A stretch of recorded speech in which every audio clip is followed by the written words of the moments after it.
आताताइयों ने, मुगल आक्रांताओं ने तहस नहस किया, उनको तोड़ा।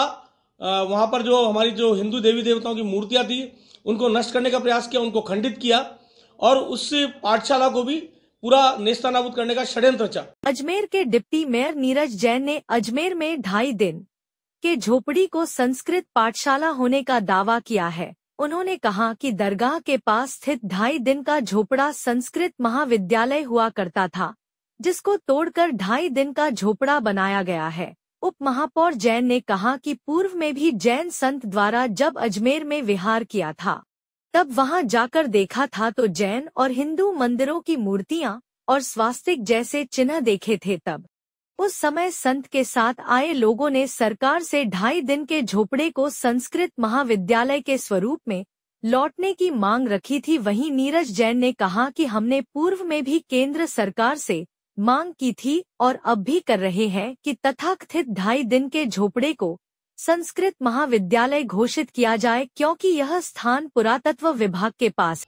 इस देश में समय समय पर सैकड़ों साल पहले आक्रमणकारी आताताइयों ने आकर इस देश की संस्कृति, शिक्षा, हमारे देवी देवता, हमारे हिंदू मंदिरों, हमारे विद्यालयों, महाविद्यालयों, विश्वविद्यालयों को नष्ट भ्रष्ट करने का प्रयास किया, तहस नहस करने का प्रयास किया और हमारी संस्कृति और सभ्यता को धूल दूषित करने का षड्यंत्र रचा।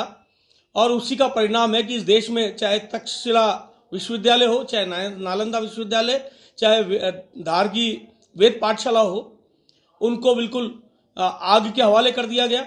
वहाँ जो शिक्षा के बड़े केंद्र थे उनको खत्म करने का प्रयास किया गया। इसी प्रकार का एक ज्वलंत उदाहरण अजमेर में भी है।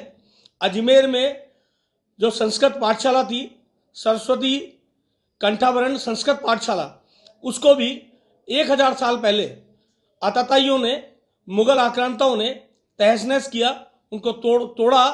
वहां पर जो हमारी जो हिंदू देवी देवताओं की मूर्तियां थी उनको नष्ट करने का प्रयास किया, उनको खंडित किया और उस पाठशाला को भी पूरा नेस्तनाबूद करने का षड्यंत्र रचा। लेकिन वो उसमें सफल नहीं हुए। आज भी उस संस्कृत पाठशाला में जगह जगह पर हमारे आस्था के चिन्ह, हमारे प्रतीक चिन्ह बिखरे पड़े हैं।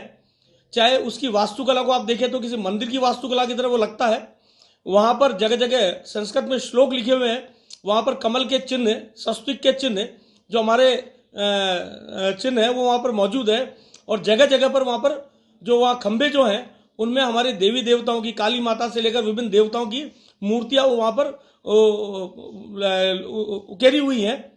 इसके अतिरिक्त क्योंकि वो एक संरक्षित और संवर्धित स्थान है पुरातत्व विभाग द्वारा, पुरातत्व विभाग ने तकरीबन 250 से ज्यादा मूर्तियां जो वहां खंडित पड़ी थी, बिखरी पड़ी थी, जिनको तोड़ने का प्रयास इन लुटेरों आतताइयों ने किया था, उनको अपने पास में, अपने कब्जे में रख रखा है। तो मैं बार बार पूर्व में भी मांग कर चुका हूं कि वो एक संरक्षित और संवर्धित स्थान है। वहां पर समुदाय विशेष द्वारा विभिन्न धार्मिक क्रियाएं करके उस स्थान का महत्व नष्ट करने का प्रयास किया जा रहा है। और एक संरक्षित और संवर्धित स्थान में जो पुरातत्व विभाग का हिस्सा है वहां पर इन क्रियाओं को कर उसका निशान मिटाने का प्रयास किया जा रहा है। मैं केंद्र सरकार से, राज्य सरकार से, पुरातत्व विभाग से मांग करता हूं कि उस स्थान को वापस संरक्षित करे, संवर्धित करे। और वहां जो मूर्तियां पाई गई जिसमें हिंदू देवी देवताओं की, जैन देवी देवताओं की मूर्तियां वहां मिली, जैन संत सुनील सागर जी ने वहां जाकर के उस स्थान पर यह माना कि यहाँ जैन मंदिर पे रहे हैं, उनको वहां संरक्षित करे, संवर्धित करे, एक संग्रहालय के रूप में वहां पर उसको विकसित करके उस स्थान को डेवलप किया जाए, विकसित किया जाए। और वहां पर जो अतिक्रमण, अवैध निर्माण लोगों ने कर रखे हैं उनको दूर करके उस स्थान को संरक्षित किया जाए। जिस प्रकार से नालंदा विश्वविद्यालय को जीर्णोद्धार करके, पुनरुद्धार करके उसका संवर्धन किया गया है, वैसे ही इस 1000 साल पुरानी संस्कृत पाठशाला को भी संरक्षण, संवर्धन देकर हमारे वैभवशाली इतिहास और गौरव का जो एक केंद्र है वो हमारी आने वाली पीढ़ियां देख पाए, इसकी व्यवस्था की जाए। अगर आपको हमारा यह वीडियो पसंद आया हो तो इसे लाइक और शेयर जरूर करें और हाँ, हमें सब्सक्राइब और फॉलो करना न भूलें ताकि आप अपने क्षेत्र और प्रदेश की कोई खबर मिस न करें। तो जुड़े रहिए हमारे साथ और देखते रहिए आवाज राजस्थान।